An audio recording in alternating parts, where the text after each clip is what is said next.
Yeah, go for it. Yeah, Yeah. let's do it. It's wonderful to meet you. Thank you so much for taking a minute. I'm looking forward to getting into your book, into your world, and all of the good work you're doing. So thank you. Thank you for having me. I really appreciate the opportunity to Yeah. talk about my book and share my wisdom about healing trauma. Absolutely. So let's get into it before we really get into your work in earnest. One of the things that caused trauma and so many things that have spiraled into our world today was 2020 and the pandemic. How did you survive Mhm. that time period, and how has it radiated into your world and work today? Well, I mean, it's a great question because 2020 was right after I attempted suicide in 2019. And so I did 4 medicine journeys that year. Like I went inward, like, hey, we're all at home. I'm going to self-reflect. And so I came out of the COVID much healthier, with much more self-love in my heart than I did going in. So I took that time to heal because we had to be at home, like self-reflection. So that's how that's how I dealt with that. It really, really helped me, the medicine journeys with psilocybin. So let me ask you this. If I was to put you in front of a bunch of 12-year-olds at Mm, career day, and one of mm, the kids in the back of the room was like, "Hey, what do you do for a living?" How do you mm. answer them? So I hope that people love themselves more, take care of themselves better, take care of their heart better, ensure that they're grateful for their life, they're grateful for their relationships, that they know how to look back and say, what can I learn from that challenging time in my life? And I teach people how to forgive themselves and forgive others. So, what did you want to be at 12 years old? What was your ultimate dream job? At 12 years old, like, to tell you the truth, I don't even remember. I don't remember so much of my childhood because of my trauma. Yeah. Um, but I know I wanted to help people. I remember I was going to be in a beauty contest and I wanted to bring peace on earth. And so I guess that's getting at what I'm doing now is, healing on earth is peace on earth, is peace in our hearts is the challenge that we're all facing, is so many people don't know how to create peace in their own heart. And so they look outside of themselves for the answers when really change is an inside job. So if you want to change the world, you have to change yourself. So that's what I did. How did you finally end that cycle of trauma growing up and realize you needed help and started that path to getting to a better place? What was there a flashpoint? Was it eventual? How did that work for you? Well, it was a very specific day. So yesterday was my birthday. I turned 55. Okay. On my 45th birthday, my mom passed away. So our souls plan our lives very specifically because we all have energy bodies, which physicists have now proven our souls, and we all communicate through our heart space. So my mom's soul, of course, we have my birthday together. We also have her death day together, showing me how important I am. And that was the day my intuition told me, Kerry, you got to heal from your childhood trauma and you have to accept your psychic gifts.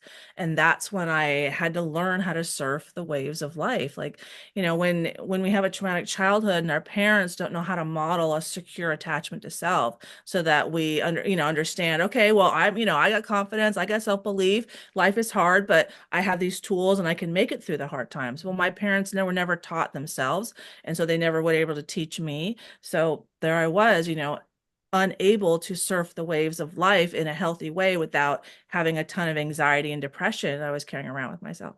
So 45, I started to learn to surf the waves of life. And then in 2019, my youngest daughter, who had an eating disorder, blame me for her eating disorder. And I went home and my brain told me my kids would be better off with a dead mother than a live one. And so I attempted suicide in 2019. And then 2020 was COVID. And, I went on from there. So, what about the psychic abilities? Did you always know that you had that? Yeah, I did. I always knew that, like, I would think something and then it would happen, or I would think of someone and they would call. And so I would have a lot of kind of synchronicities like that. I had in college, I have a master's degree in East Asian religious studies. And so I had a lot of like dreams that would come true. I would have a dream and then it would happen. And it was like really leading me, yes, Carrie, go into East Asian religious studies, study Chinese, go to China. I met my ex-husband in Tibet and he's from Israel. And so and I needed all of that foundation. Like I've been looking for answers to my emotional problems my whole life. And that's, kind of a prime example. While I love the academic rigor. Like I studied classical Chinese and translated 12th century Taoist texts from classical Chinese into English. Like I love it. I love it. But also I know I was looking for answers because my heart, like I had rejected so much of myself. And recently I saw a statue that was like, oh my gosh, that was me. So the statue, it's a head and then arms, but the whole body is missing, and then there's legs, and it's called grief. And you can Wow. see through the whole body out to like the ocean landscape. And I was like, that was me. I rejected my whole heart. And so my whole life I had problems, creating relationships and friendships, and I always had to be in control with men. And so that was, always a problem. I was, a woman in her masculine, and a woman in her masculine who is repressing her femininity because she's in so much pain, and she's so busy protecting herself that she doesn't have the space or ability or safety to be a healthy feminine woman in her, feminine flow with compassion and nurturing and healing and intuition and creativity. And so I had to learn how to create a healthy feminine woman in my heart. So who's been that hero? Who's been that inspiration that has allowed you to overcome and to evolve and to have these revelations in your life? So I would say our biggest mirrors are relationships generally, and it's our relationships with the opposite sex. Like you don't know what tall is until you know what short is. You don't know what good is unless you know what bad is. You don't know what masculine is unless you know what feminine is. And so in the book, I show how I attracted 6 men into my life, and they were my best mirror. And I mean, if they're not asking, if I'm not going out on dates and they're kind of avoiding me at yoga, at times, and there's arguments, like, I got stuff to work on. So in the book, I show how I attracted these men into my life and to show me my wounds, to show me myself. Like I had a wound that I'm replaceable. So the way my soul found to show me that wound is that all of these men had multiple women. They're all, as we would call, players, and usually women, oh, he's a player and he's a jerk. And okay, he probably is a player and he's a jerk, probably. But why did you Hmm. attract him into your life? What are your wounds that you can work on? In your life. And so that is, I said, the biggest lesson I learned about is the universe is a mirror and we have mirror neurons. And so that's how we learn is through the mirrored behaviors and to see ourselves. So, and that's why I call, even Justin Waller and Andrew Tate my heroes, because they mirrored me back to me. Like Andrew Tate, I mean, I had no idea he was coming into my life, and I had no idea I needed him so much to see myself. And so after Justin and Andrew, there were two fire academy instructors, and the second one is a retired fire captain. So I'll just call him the fire captain.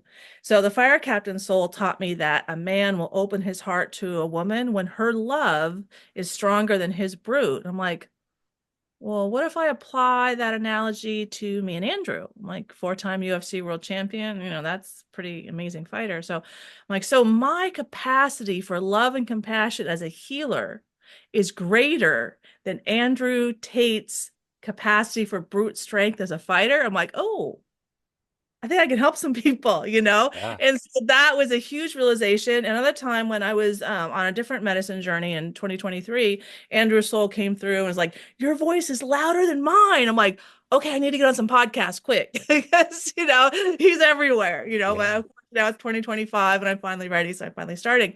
But for him to mirror that back to me and show me myself and also show me my isolation. Like I came into Justin's life 2 months before Andrew's takedown started. My soul planned that with them. And so when Andrew's takedown happened, I reached out 2 weeks later and gave Justin some emotional support, and he DM'd me right back on Instagram and said thank you. And then he opened his heart to me, which is the point. Women, and I have in my book, like a woman's highest calling, this is a Cherokee proverb, a woman's highest calling is to connect a man to his soul so he can unite with source. And women, feminine energy is source energy. The creation comes through the feminine. We give birth. And a man's highest calling is to protect a woman so she can walk the earth unharmed. And men are once removed from source, and that's why they can detach from their emotions and do the difficult job of providing and protecting for the women. So, okay, now, so I'm getting back to that. Yeah. So Yeah. yeah, so I came in his life like, 2 months. So so Justin opened his heart to me so then I could do my job of connecting him to his soul. And that was a Tuesday. I woke up the next morning and Andrew's soul was hanging out in my house. I'm like, oh, okay, well, they're close. So they probably have a codependency in Justin's heart. So let me just take care of this. Like I'm thinking shaman logical. I'm not thinking, oh my gosh, most Google man on the planet, Andrew Tate. Like, and my intuition starts telling me I'm gonna have to ask him some very difficult questions, like, why was it necessary for you personally to stomp around the globe screaming, I'm a man? I'm like, oh, I asked my intuition, so you want me to ask, that's an in-person question. Like he's gonna be in a different cage, like I'm gonna be safe, right? Like Yeah. you want me to like, because he's a really smart guy, right? And I'm not insinuating that he would actually hit me, but I'm like, I'm kind of freaking out, right? Yeah. So the next day, my intuition's like, no, you're just gonna talk to him from your couch. I'm like, okay. So I asked like that question. Another question I asked was, why was it necessary for the universe, meaning all the souls, because we all hold space for each other, for our wounds, so we can see ourselves for self-improvement opportunities. So I'm like, why was it necessary for the universe to turn up the volume on your healing message so loudly that you got kicked off social media, had your payment processing center like, Andrew, like, can you listen? But Yeah. that's like how souls plan our lives. And then I'm like, hey, so who emasculated you as a child? And like there's like 2 minutes of just really intense interrogation. He's okay, I'll just tell you. And he's a very accomplished competitor, and men know when they've lost. It's like a respect for the game. Women, I'm not saying we can't do it, but I think it's different. And he just Yeah. respected the game. She won. I'm just going to tell her, get this pain out. And so he told me about his childhood, which I haven't shared and I won't. Um, but all this negative energy, emotional pain came towards me, and then I sent it to the light or to heaven. And so then I was able to help Justin for the next month, and then that set me up to be connected to Andrew's soul for solitary confinement. And if we get back to that grief statue, you could see like why I would resonate with Andrew in solitary confinement. I was just alone. I had nobody. I was just like empty shell. And so I would be in my garage and it would be like in the dark, and I'd be in my recliner and I would just talk to his soul and help him self-reflect. But then I had to ask myself, gosh, Kerry, why do you resonate with a man in solitary confinement on sex trafficking and abuse charges? Well, that shows me myself, right? Yeah. And so yeah, that's how all that came about with Wow. Andrew. Yeah. So let me ask you about the book. How did you begin the journey? How did you Mhm. get through it? And how does it feel now that it's out? Yeah, so I always kind of felt like there was a book because, Andrew Tate, but I didn't like tell anybody for a couple of years about that. And then the fire department, I got something in me. And the first big piece of writing that I did last year in the spring was about the firefighters and their sexual promiscuity and how it hurts women and children. And they take an oath of office to protect the most vulnerable. That's women and children. So, Yeah. okay, guys, fine. So, I sent an email to the Dean of Public Safety, potential dereliction of duty feedback, and then about the instructors and then the cadet program because, they know they're hiring out cadets with firefighters, unresolved childhood trauma. And then how does that impact the community, which I would be a prime example. Now, granted, I had my own problems that, the fire captain showed me a lot of my own problems, but that's how it got started. And then I kept healing. And in the summer of 2024, it really just came out of me. And since I trust my intuition, it was just okay, we're writing them. Like, okay, let it out. And my rule was I can let anything out, but I will not disparage these men and I will not speak for these men. And that's why I call them my heroes, because they showed me so many of my own wounds, Yeah. and transitioning those wounds to wisdom is what I had to learn to surf the waves of life and made it possible for me to experience enlightenment. So, I know calling Andrew my hero is not a common viewpoint, but he is. And one thing that his soul and my soul are doing together is bringing awareness around how do we actually eradicate the sexual assault problem between men and women. And men are getting sexually assaulted, women are getting sexually assaulted. How do we stop this? Well, our souls plan our lives based upon our wounds. So we have to address the wound. Andrew is excellent at triggering the wound. And that wound's at the surface when it's triggered. And then my book, because I've done it, comes along and tells people how to heal from that wound. So that's one way Andrew's soul and my soul are working in lockstep to address sexual assault, which a lot of people would think, okay, but what no, he's not, like he's just a bad person. No, his soul is strong enough to handle the negative attention and to bring awareness globally about how we actually address sexual assault. That's one, thing he's doing. And so that's kind of a different perspective of Andrew, I know. Yeah, for sure. So let me ask you this. If you were to have a dream tonight, you ran into that younger version of you Mm, that was going through that trauma and hoping for a different way, and you could yeah. give that version of you a piece of advice based on this life you've lived, the wisdom you've gained, what Mm. advice would you impart on that young version of you?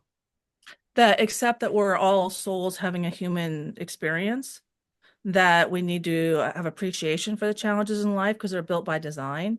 Those hills and valleys in life is because of the laws of physics.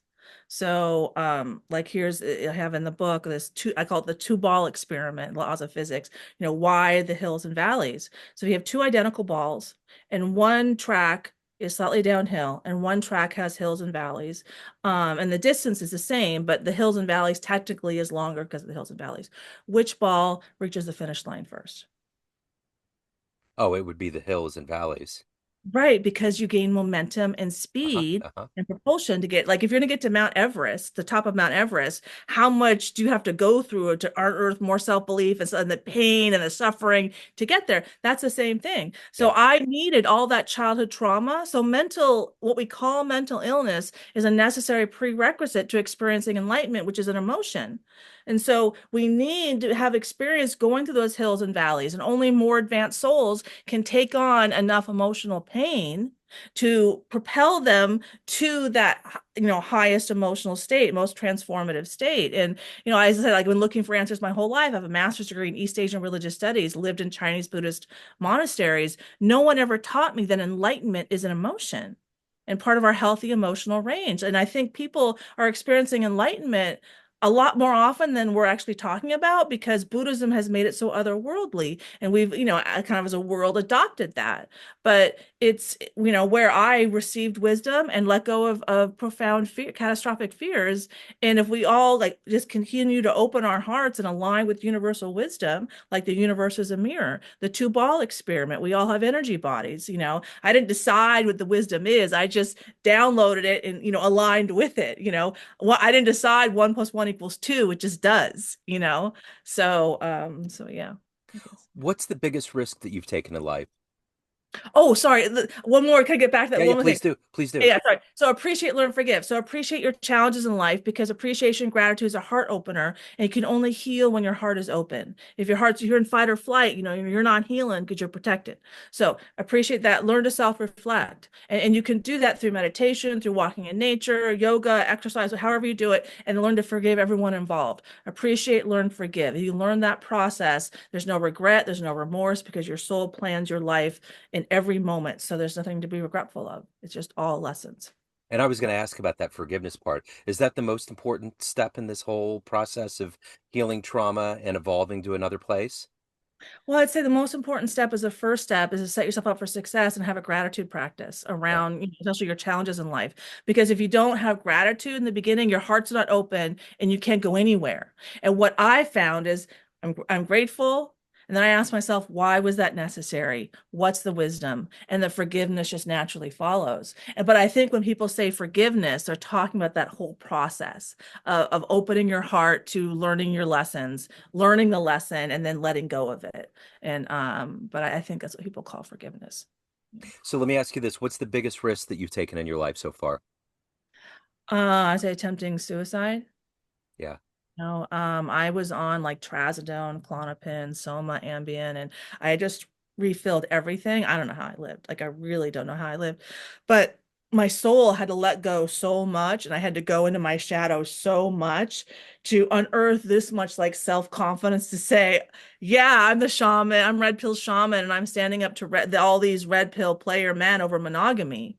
Because I had to explore that. I kept attracting these, like, men with multiple women, people call them players, into my life. I'm like, this guy's a chess champion. He's a player. You got Justin and Ant, they're both players. At the fire department, they got multiple women. Like, what am I gonna do? Like, okay, like, how, what, huh?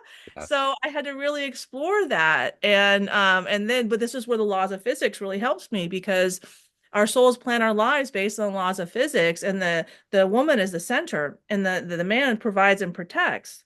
Well, one orbiter like Earth can't revolve around multiple suns. That just doesn't, that's disaster, right? Yeah. So I'm like, well, okay, well, that doesn't work, and we all know that a healthy nuclear family is a bedrock to a stable society. You have a lot of scientific proof on that. That's more wise, right? I'm like, okay, this can't be. So in 2023, one day I was meditating in the morning. I'm like, hey, universe, like, explain it to me. How can one man with multiple women create healthy nuclear family? What I heard is monogamy is a path to enlightenment. I'm like, oh, thank you. That makes sense, because hedonistic societies historically fail. And so I immediately, my soul sent that to Andrew's soul, and then Andrew's soul sent it to Justin's soul. But this is how we make change: is we download wisdom, we share it with other souls, and then it'll start playing out in our lives, down the road.